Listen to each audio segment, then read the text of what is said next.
வணக்கம். காந்திகேசன் பேசுகிறேன். எப்படி இருக்கீங்களா? நல்லா இருக்கீங்களா? நேற்று பிக் பாஸ் ரசிகர்கள் மட்டும் நான் பேசுகிறேன், ஓகேவா? ஏன்னா பார்க்குறவங்க நிறைய பேர் இருக்காங்க, பார்க்க வேணான்னு இருக்கிறவங்க நிறைய பேர் இருக்காங்க, பார்த்தே ஆகணுன்றவங்க என்னை போல் சில பேர் தான் இருக்காங்க.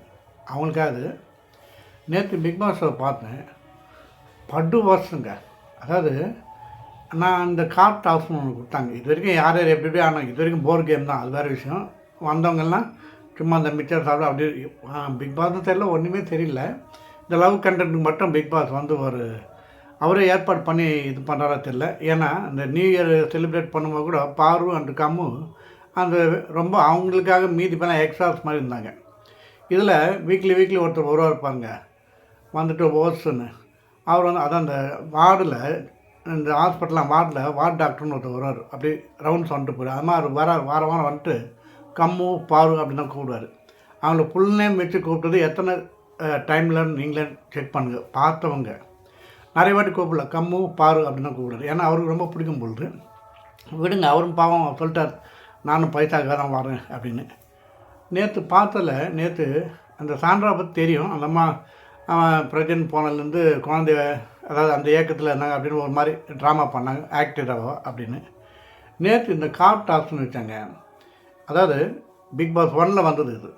அது அந்த இதுக்கு கம்பேர் பண்ணிப்பாங்க. இதில் வந்து எல்லாம் 8 பேர் 9 பேர் ஏறிடுறாங்க. யார் கடைசியாக இருக்கிறாங்க அவங்க தான் வின்னர். இதுதான் இதில் இடம் முடியாமல் இறங்குனது முதல்ல விக்ரம். ஏன்னா அந்த ஹோல் பெரிய பாடி உடம்பு முடியல. இதமாக ஒவ்வொருத்தரும் போகும்போது இந்த சாண்ட்ராவை பார்வதி அண்ட் கம்மு ரொம்ப ஒஸ்ட் பிகாருங்க. அந்த வீடியோ நல்லா பாருங்கள். அந்த பார்வதி என்ன பண்ணாங்க, எல்லாம் ரெடி ஆகிட்டு சாண்ட்ரா பிடிச்சி புஷ் பண்ணுறாங்க. அந்த டோரை திறக்க பாருங்கள்.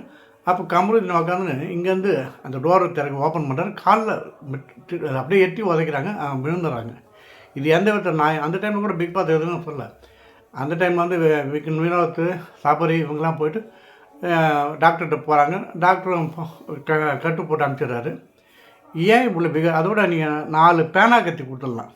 கையில் சின்ன கத்தி கொடுத்துட்டு வேண்டாம் எப்படியோ சண்டை போட்டு அவங்களை இறக்குங்க, இன்னும் கத்தியை சொல்லிவிட்டாங்க, நிம்மதியாக இருக்கும்.